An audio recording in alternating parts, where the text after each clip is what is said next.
We're excited to have this session today. Emmanuel is going to kick us off with a brief introduction, but this is just a teaser because I hope both Emmanuel and Ahti will remind folks who maybe don't know yet, but we will have the honor to be in that auditorium behind Ahti in a year and a half when we go to our ADA, which our next Advances in Decision Analysis is scheduled to be hosted by Ahti and Aalto University in Finland. So if that's not enough of a reason to be here, then of course the incredible words by Ahti will be. So I will pass it on to Emmanuel. Thank you for joining our Ramsey special webinar, which is long overdue since Informs. Emmanuel, take it away.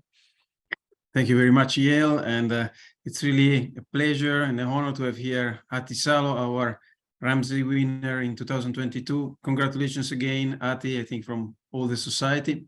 And I will go quickly to the webinar. The Ramsey Medal, as you know, is the highest award of the Decision Analysis Society, and it is for a person who has contributed in an outstanding way in all possible dimensions of decision analysis, from theoretical applications to the practice to the service of the society.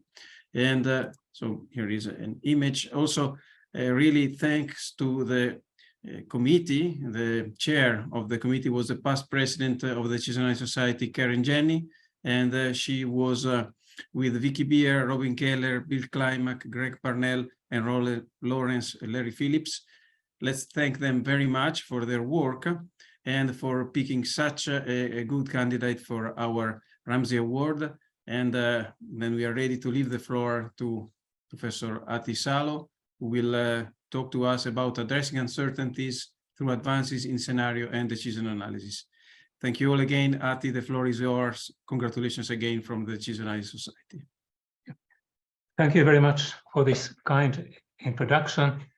And I'll be sharing my screen. So I'm enormously grateful for this opportunity to give this talk. And also indebted to members of the Decision Analysis Society and many of my collaborators whose work has inspired me in pursuing these avenues of research in policy analysis and decision analysis and scenario analysis. And given that we've had some hard times behind us, we are just out of the pandemic, I thought of covering some aspects of the work I had for the Finnish government in providing science-based advice. And then I'll talk about scenario analysis, some of the advances we've had in the development of methodologies, and also some, let's say, more technical aspects in the realm of decision analysis.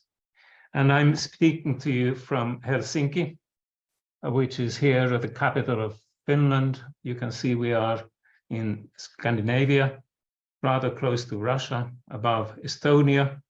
And Yael already mentioned that there's a very nice lecture hall. And last summer, we had the opportunity to organize the Euro conference, which is the equivalent of the Informs in Europe. And actually, the nice looking lecture hall is in the tallest building, which you can see here on the right side of the image. So that's the campus. And I believe it's a very nice campus, and it's only some 12 minutes from the Helsinki city center by the metro. And now what I wanted to sort of present, in a sense, what went on in some 3 years ago when we had the onset of the pandemic. And as scientists, we would hope that the results of our scientific work would be feeding into the decisions and pertinent policies of the policymakers. So there was a science panel which was appointed by the Prime Minister's office rather soon after the onset of the pandemic.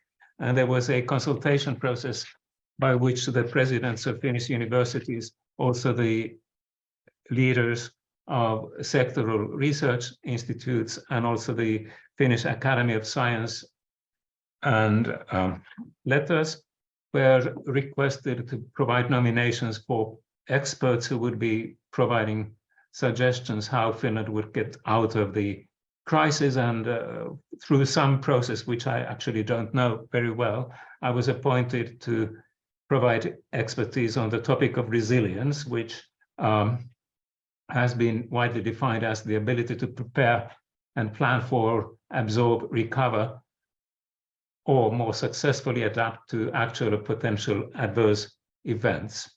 And we had a very short appointment period starting in April, and only 2 months. And it was a really, really hectic period in the sense that we started with focal questions arriving on late Wednesday evening, and it was on Friday that we already would have to provide our reflections on some of the focal questions which were proposed by the Prime Minister's office. Then after this initial phase, the emphasis shifted more to a consensual synthesis report, and therefore the need to synthesize the viewpoints of the 13 members on the science panel came to the fore.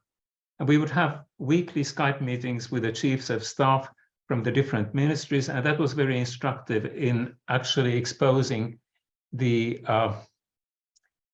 dearth of information which there was in one could say, in the fog of war, where there was rather scant evidence as to how the pandemic might unfold.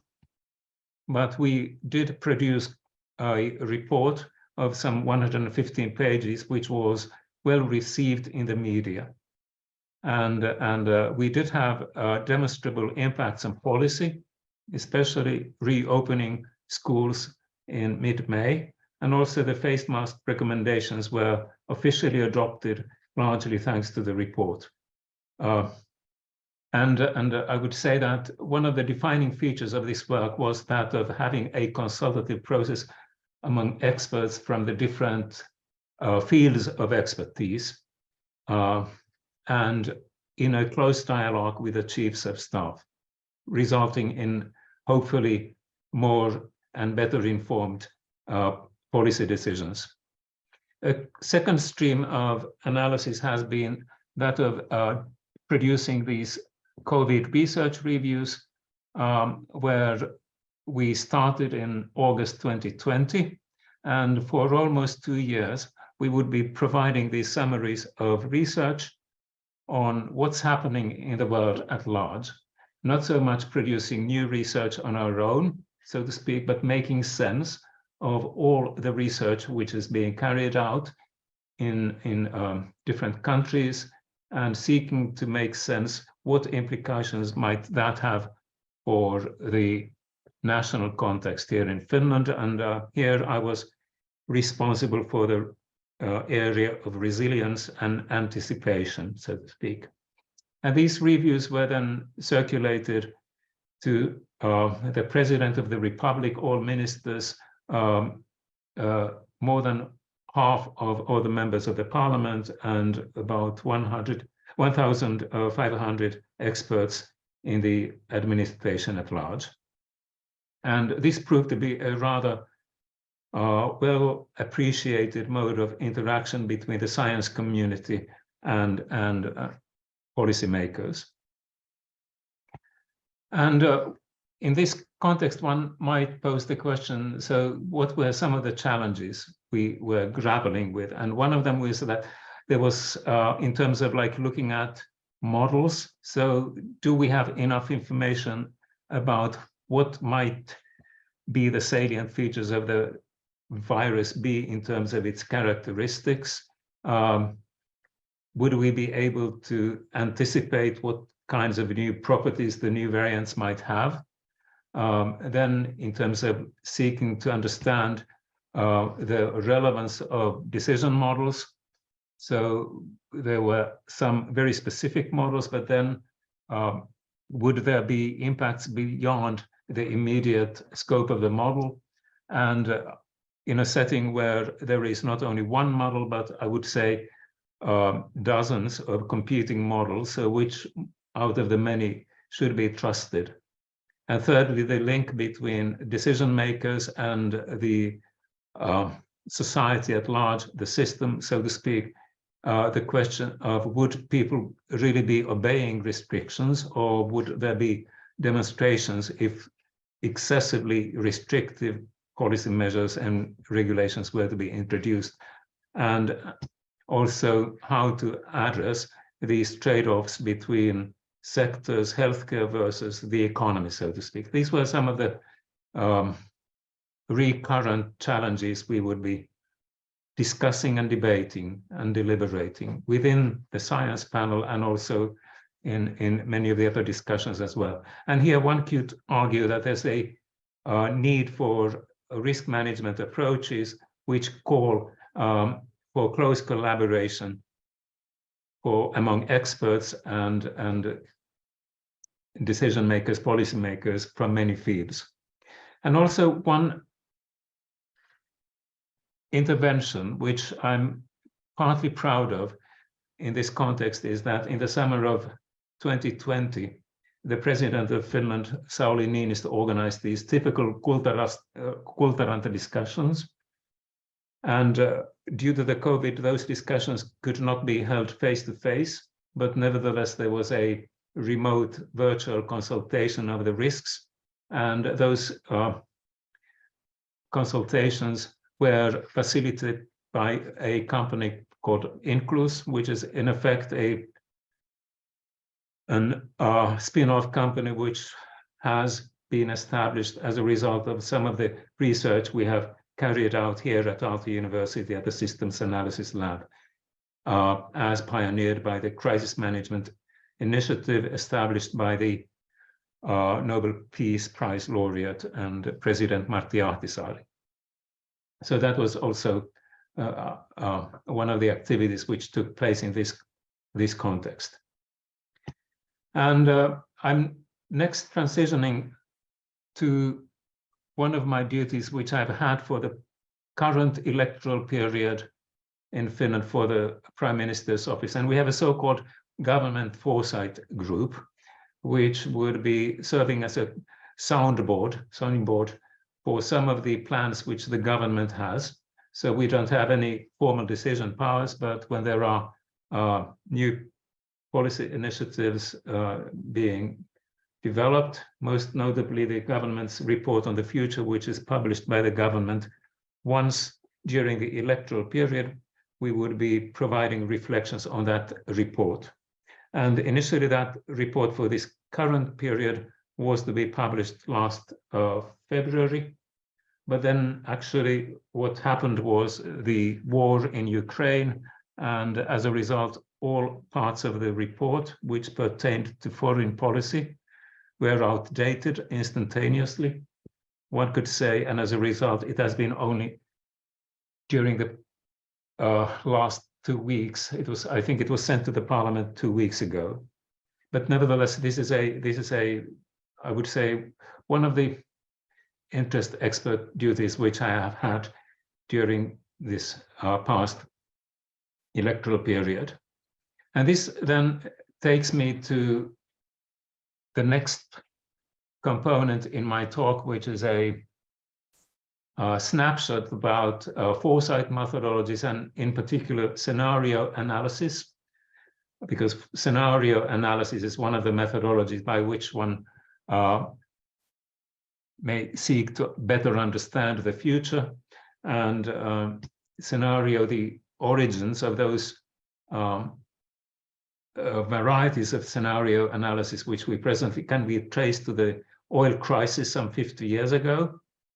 And there were Shell oil scenarios published in the Harvard Business Review, highly influential. In the late 70s and early 80s, the proliferation of various cross-impact methodologies. And I would here stress that this is a very much simplified representation of what we can subsume by scenario analysis, but nevertheless, it sets the stage. And the rationales for scenario analysis is that in the volatile, uncertain, complex, ambiguous world, forecasts do not suffice.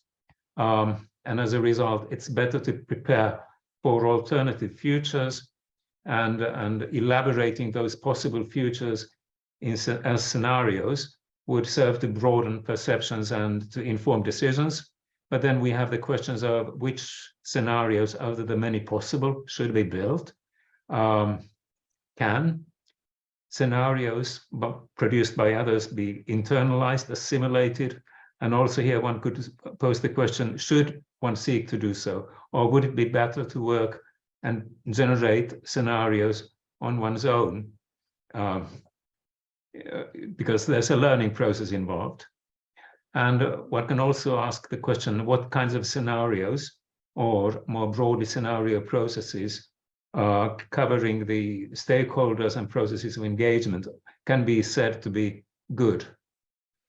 And here one can point to the numerous definitions of scenarios in the literature. So in the late 60s, Kahn and Wiener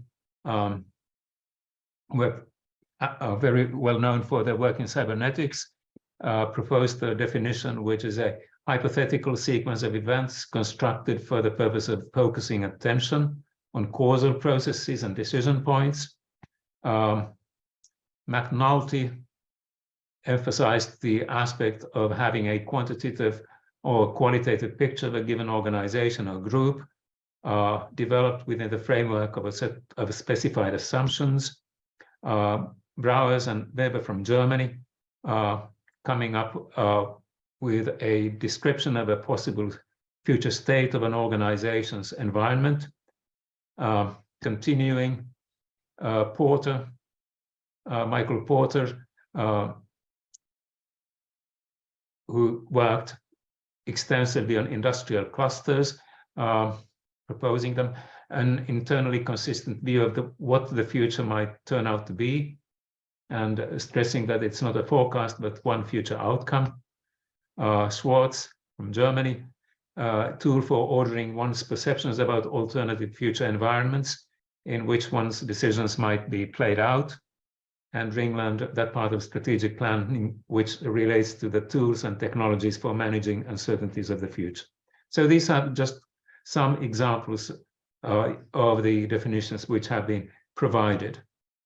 And when it comes to the dynamic evolution of a scenario process, one can identify steps, structured steps, and I've taken this from a rather recent paper by Anderson and his colleagues in Denmark, GTU. So there are the phases of scanning the environment, prioritizing among trends and challenges, building scenarios and crafting narratives, vetting preliminary scenarios, which ones are the more useful or sensible ones, and finally making use of scenarios towards the formulation of strategies and policies.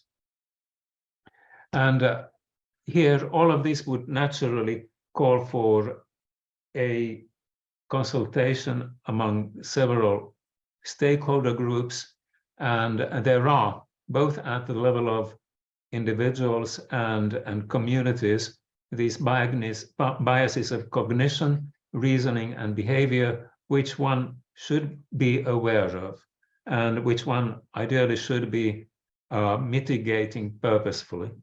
And I've taken this list of these biases, and there are even more, but nevertheless, so this was presented in a paper by Van Bossel at a conference on future-oriented technology analysis a few years ago, 2018, in Brussels, looking at the various kinds of biases which may taint our thinking. And if let's see if this works. I'm underlining some. So there's the confirmation bias, acknowledging only confirming information, knowledge bias, not being able to assimilate facts we don't understand, understandable, and I won't be covering all of these in detail, but nevertheless, this paper is available online. Anchoring bias, overemphasizing the first received piece of information, tactical bias, which may occur in, let's say, in politics prior to elections, or perhaps one of the hardest ones, the blind spot bias, not being cognizant, aware of one's own biases. So these are some of the biases which may harm abilities to reason about the future. And then what might a typical structure of a scenario process look like?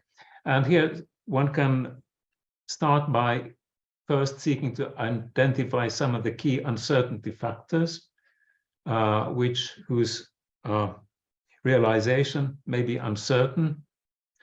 And for each and every one of these uncertainty factors, one could seek to define the possible outcomes for each and every one.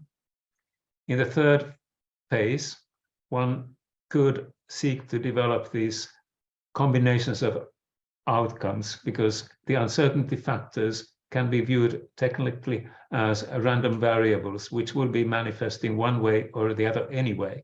So which combinations of these uncertainty factors would be more plausible than others? And finally, towards the enrichment of these scenarios, one could seek to elaborate the salient features of the future in these scenarios. So this is a very archetypal process which one may adopt in the development of scenarios. And finally, in the fifth stage, one would pose questions as to what are the implications for choosing strategies? Are there perhaps robust strategies which would be performing well across all the scenarios? So no matter which one of the scenarios would be materializing, such a strategy would be performing reasonably well. Or alternatively, there could be proactive strategies which would be seeking to impact how likely these scenarios could be endogenously, so to speak. And we've written a paper with some of my colleagues on this, so proactive strategies. And to illustrate this, here is a set of uncertainty factors, six uncertainty factors, looking at an energy utility, whereby the regulators might be focusing on different aspects. I mean, seeking to promote consumer-oriented, decentralized aspects, or at the other end of the spectrum, putting the emphasis on for instance, on the environment and renewable energy, which is presently the case. The electricity price could be one of the axes along which one can identify alternative realizations by way of outcomes.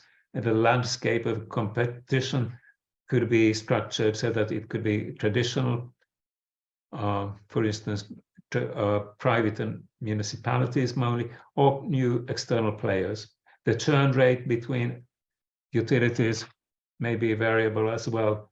The evolution of technology and digitalization will also have an impact on the state of the economy. And this would, for instance, be a set of uncertainty factors, and by way of what is a scenario, it could be structured along a selection of uncertain outcomes for each and every one of these uncertainty factors, as indicated, for instance, by the combination of these yellow selections, yellow outcomes. And against this backdrop, one sobering aspect to be internalized is that there is a curse of dimensionality.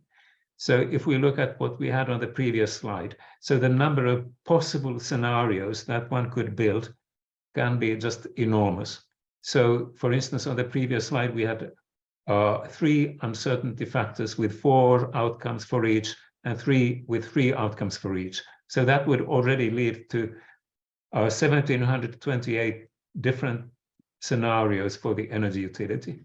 And I'll be talking about a real case study where there were 10 uncertainty factors with 4 levels for each, outcomes for each, which would then imply that there'd be as many as more than 1 million scenarios. And the implication of this is that the realized future will most likely differ from that of any scenario.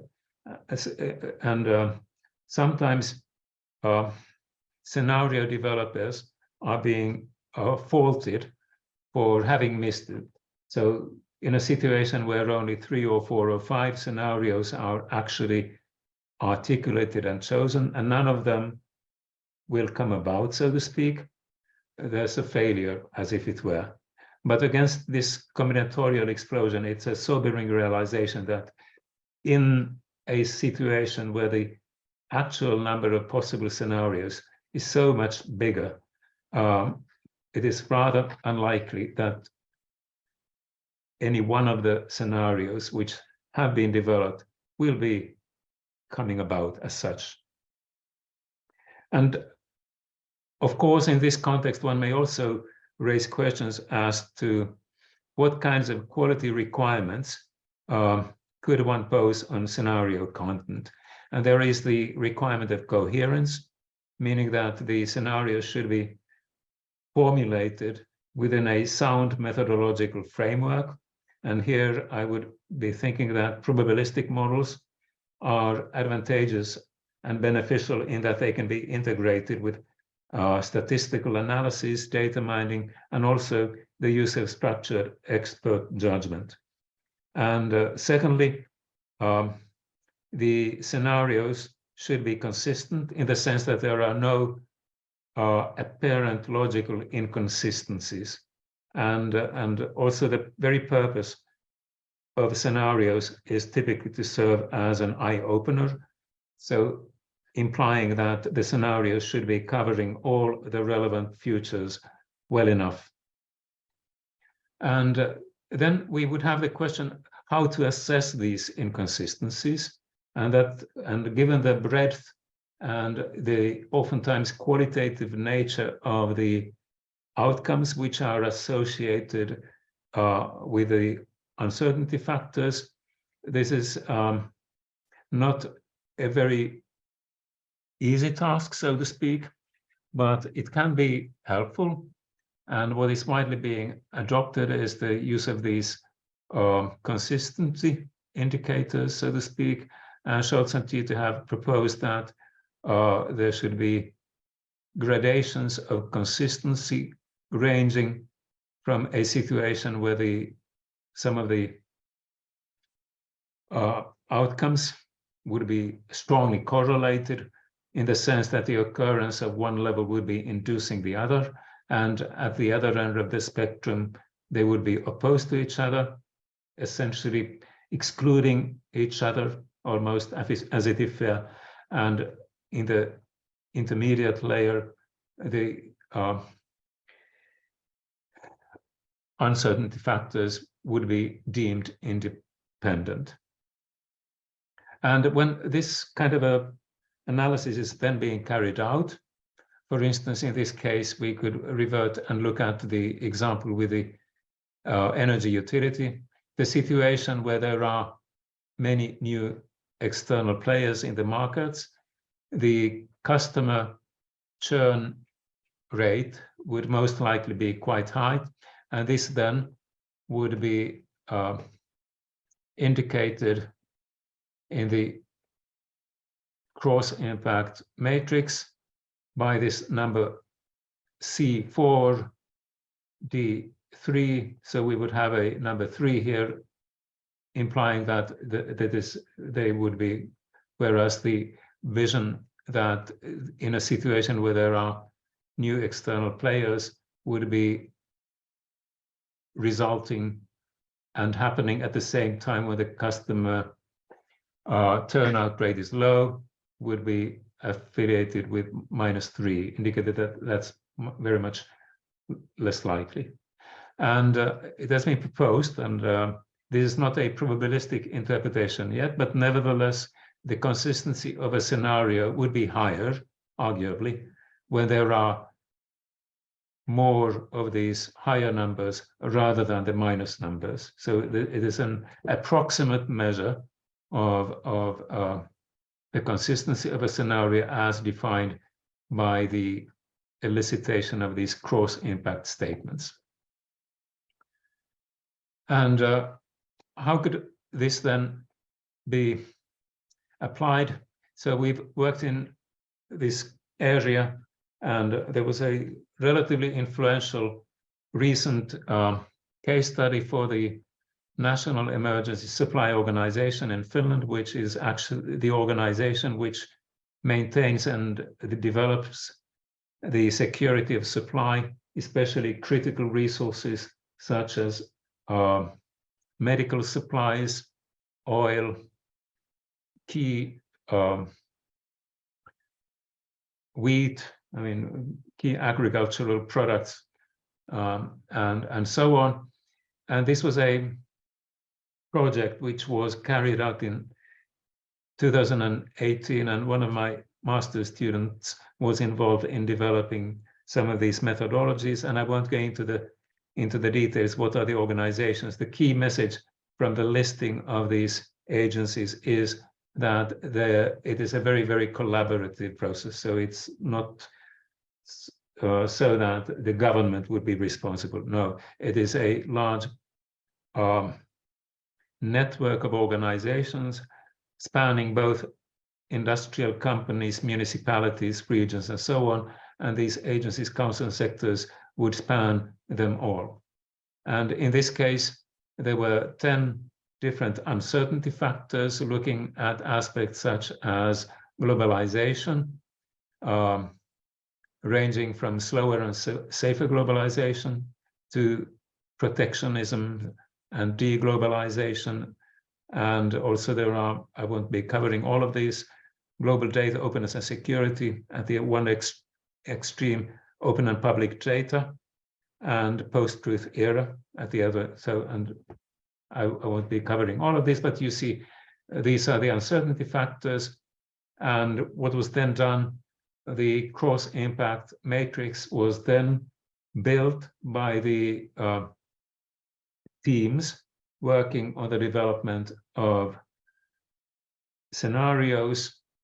And what was then carried out was a phase of trying to identify consistent scenarios, most consistent scenarios, but in such a way that each and every one of the levels of the outcomes for the uncertainty factors would be represented. And here, ultimately, 5 scenarios were generated. So that's why you have like 5 colors or dashed in this in the lower. So for instance, the blue horizontal lines, the choice of those would be corresponding to the selection of one scenario. And so the consistency would be approximated by what was presented previously, and this was the diversity would be interpreted so that at least all levels, all outcomes of uncertainties would be presented. And we can actually look, what were the scenarios then? And one of them was global interdependency. And this was work which was then now carried out in 2018. And I would say that there are some aspects which seem to have actually materialized. So international regulation is increasing to some extent. And Finland was foreseen to join NATO, which we are hoping to do. So it wasn't too far off the mark. And what is particularly striking is the next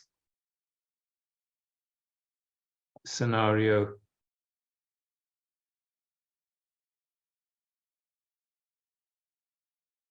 which is this armed power politics. And here it makes explicit references to the conflicts in the Middle East, North Korea, and Eastern Ukraine. And another aspect of this scenario is that there's a prediction that Finland, and in 2018, this didn't look at all possible, so to speak, I would say. But nevertheless, it's not a very consoling or happy scenario, but I fear that we are closer to this one than some of the other scenarios. Then I would say that what are some of the benefits of employing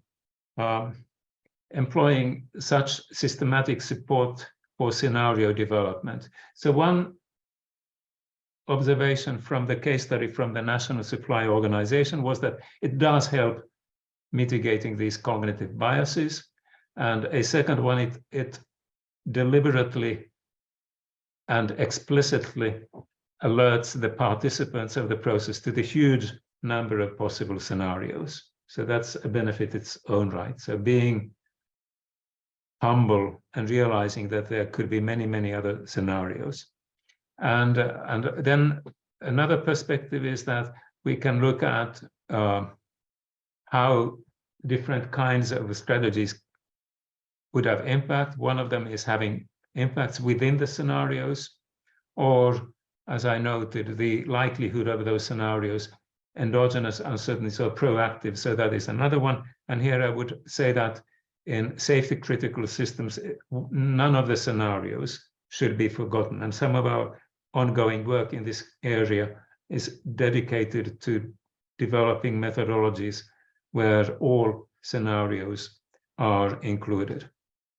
And here is one paper. I won't be delving into this one, but as I approach the final part of my three-layered talk, I would wish to talk about perhaps somewhat more technical contributions, and it is for a setting where we retain all the possible scenarios in a sense, and we would be looking at influence diagrams, which are extremely well known in decision analysis.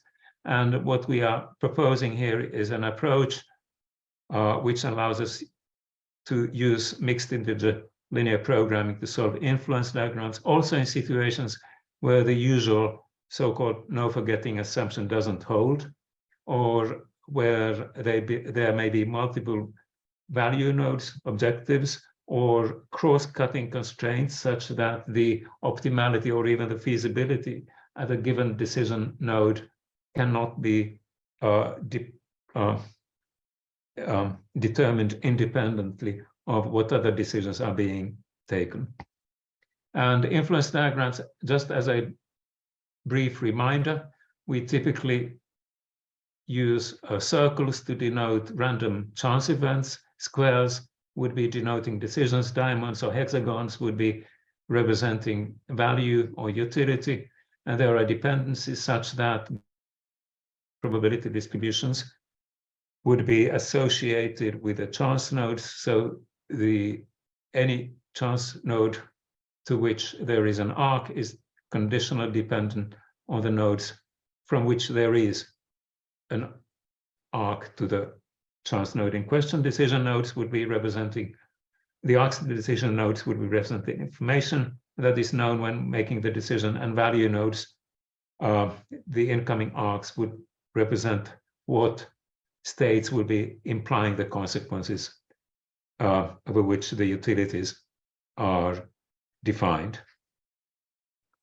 And there are well-established solution approaches, such as forming the equivalent decision tree and solving it with dynamic programming, or eliminating nodes after arc reversals. However, these do assume that the earlier decisions must be known. So there is the so-called no forgetting assumption. And it would be hard to address cross-cutting logical resource or risk constraints, and larger problems of portfolio decision analysis tend to become very unwieldy, especially in the decision tree formulation. And one example where this assumption of no forgetting would not hold in a situation where there are, for instance, N agents who would be receiving private reports on a given load. I mean, this could be a technical problem, or it could be a situation where there is even in defense, or the load could be representing the possibility of an attack by an attacker, so to speak. And then we would be having these agents who would be able to respond to the information which they have available to them, but they wouldn't be able to communicate with each other. And here, while the actions to be chosen by the decision maker, distributed decision maker, would be the same as in a single decision maker situation, there would be not even a possibility to know which one out of the N decisions is taken first. So the no forgotten assumption does not hold. And I'll cover these technical aspects very briefly, and I would invite you to read the paper for an in-depth analysis. But we have the usual chance nodes, decision nodes, value nodes, arcs, the information or equivalent to the parent set would be containing the nodes from which there is an arc, and the information state is the combination of states for all the nodes in the information in the parent set. And the trick, in a sense, we don't differentiate too much between the chance nodes and the decision nodes. We associate a variable with both of them, however, in such a way that at a chance node, the state at that node, SC, would be governed by the usual conditional probability distribution. And at the decision node, the local decision strategy would be a mapping, a function from the states of the nodes in its information set, parent set, to one of the decisions. So there is a mapping, and probabilistic, this would mean that the probability of choosing the state SD is equal to 1 if the local strategy is indeed such that the decision is taken. And a strategy would be a combination of all local decision strategies. And we assume that the graph is acyclic, so there's a ordering of the nodes so that the smaller indices would appear first, and a path is a sequence of states for all nodes. And for instance, in this double monitoring problem, if they have binary states for each, low and high, for instance, so the path would consist of the 6 nodes. 4 of them would be chance nodes, 2 decision nodes, and then there'd be 64 possible paths, 2 to the power of 6, and this is an example. And now, how can we then solve this? So we would be looking at what's the aggregate probability of a path for a chosen strategy. So we have the contribution of the chance component, looking at all the chance nodes, and then we have the decision components.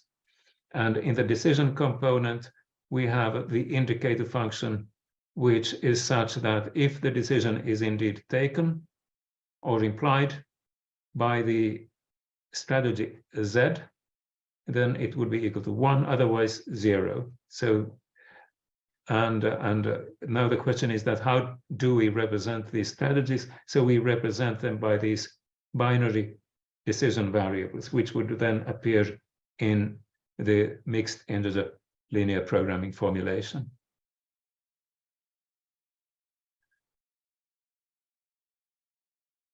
Then how do we account for the probability component? Actually, if we look at what's the component of the chance nodes, it is something which we can readily pre-compute at the outset. So all of this would be, there's nothing by way of decisions involved here. All of these are just pulling together the information which is contained in the conditional probability tables. And this then implies that if the decision strategy is compatible with the path S, meaning that we are actually taking the decisions which are suggested by the states along the path, we would have a situation where the pi, the probability of the path S, equals to the chance component. Otherwise, there would be some decision which is not compatible with this path, and then the path probability would be equal to 0. And thus we are in a situation where the optimal strategy for maximizing the expected utility can be expressed as the sum of the path probabilities. And then we would have the utilities of the value node, which again can be pre-computed.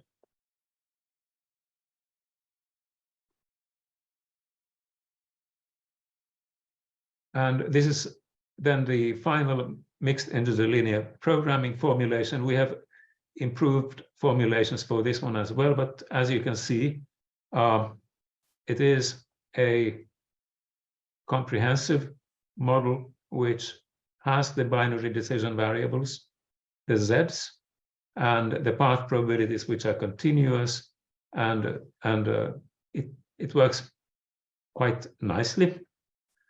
And where can we apply it? We can apply it in a situation, for instance, Lauritsen and Nilsson, they had a model of a diagnostic and treatment of pigs over a 4-month cycle, where we'd be receiving test reports on the health state of the pigs in each month. And the decision would be whether or not the pigs should be injected against a disease. And then I won't go into the details as to what the numerical parameters would be, but this is an example of a limited information influence diagram, in the sense that the decisions which have been taken earlier on wouldn't be known when taking the later decisions in the subsequent months. So it is rather hard to solve, even though it's conceptually quite easy to understand. And in the decision programming formulation, we can introduce multiple objectives, or we can also compute all non-dominated strategies. And this is a representation where we are looking at the expected utility in the pig farm example, seeking to maximize the expected utility into this direction, while we also seek to curtail the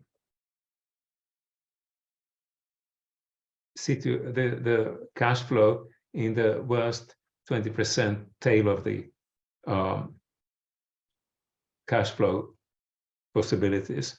And there are indeed 4 non-dominated strategies which one can identify. So in that example, there are 64 strategies, and one key result from the computation of these non-dominated strategies is that if we look at what they are, we can see that it is never optimal with regard to these 2 criteria to treat in the first period. So in a sense, one could and can indeed come to the conclusion that one shouldn't be even commissioning the test in the first period, because no action is ever taken based on that test. Okay, so this actually, I think, pretty much concludes my talk. So I would say that the decision programming approach which we are proposing is nice in the sense that it marries decision analysis with mathematical programming, so that we can introduce all kinds of logical resource risk constraints into influence diagrams. We can model multiple value nodes and compute all corresponding non-dominated solutions. The size of the problems does increase for bigger problems, but there are approaches which, such as probability cuts, which allow us to solve them for relatively big problems. And I think that the value of having the flexibility in introducing more of these constraints is beneficial in this context. So I think that I would here conclude my presentation, and I would look forward to whatever questions you wish to pose as a result of my talk. Thank you. And Ahti, do you want folks to just unmute themselves, or do you want them to put the questions in the chat or in the Q&A? You're welcome to post them online. I mean, just like unmuting themselves. And I don't know if they can do that. If Chelsea, can they or in do the chat, whichever. Yeah, they can maybe put them in the chat. Yeah.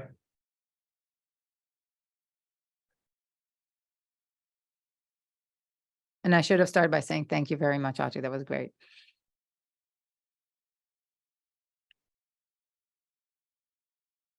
Okay, so they can chat. So I'll wait and see if folks are typing in the chat.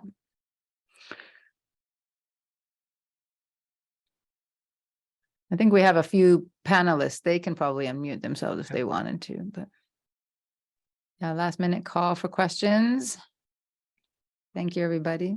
Oh, wait a minute. There we go. So, okay. So Robin's asking in the Q&A because I think, oh, maybe the chat isn't working. Okay, no problem. Thank you, Robin.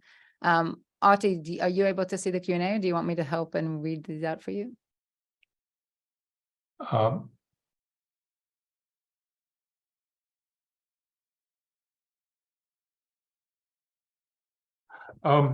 Robin is posing the question, DA, on how not much.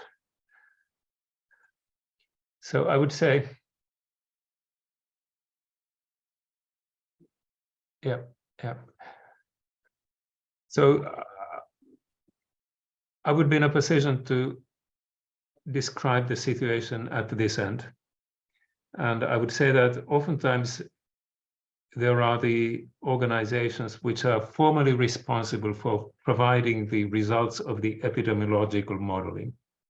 And in our case, it would be the Institute of Health and Welfare. And they would be commissioning the results from some universities, but they would have dedicated individuals producing the formal results, so to speak, with perhaps 15 years, 20, 25 years of experience on the epidemiological modeling. So that has impacts. But then when it comes to the broader aspects of the decision-making in that fog of war, so to speak, so it is a landscape which is messy, it's a bit nebulous, and it would be hard to provide really hard evidence on the spot. So I would say that at least here in Finland, and arguably in many other countries, it was a process of muddling through. Also in a situation where the questions may be so much politicized, and oftentimes in crisis, there is a tendency where the opposition would be pushing for harder, stronger measures, because when people are fearful, they would be advocating those who are perhaps seeking to protect them more. So there are these kinds of, let's say, political issues on the table as well. So, and in a sense, I would say that influencing, I would say that there was certain influence, but there would be also a process of filtering, seeking to understand, I mean, reading these papers, so from different countries.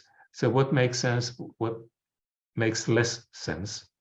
So that's my thinking. And absolutely, it is necessary that these models are being built, but it's also necessary to understand to some extent what they cover and what is left out of the modeling scope. So that is, so can you really extrapolate? Not really beyond the domain of validity, so this domain of modeling, and you can't model everything. So I would say it would provide inputs to the policy discussion, and the rest is policy making. Robin is thanking you. Thank you, Robin, for the question. Thank you, Ahti, for the answer. I wonder if maybe related to Robin's question is some of the DA work being done but not labeled as DA, or folks don't even realize that they're using tools that our community would see as DA. Certainly, yeah, I would say so.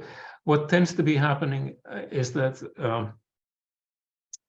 there are some specializations of application domains, and they have been working on modeling reality as it is.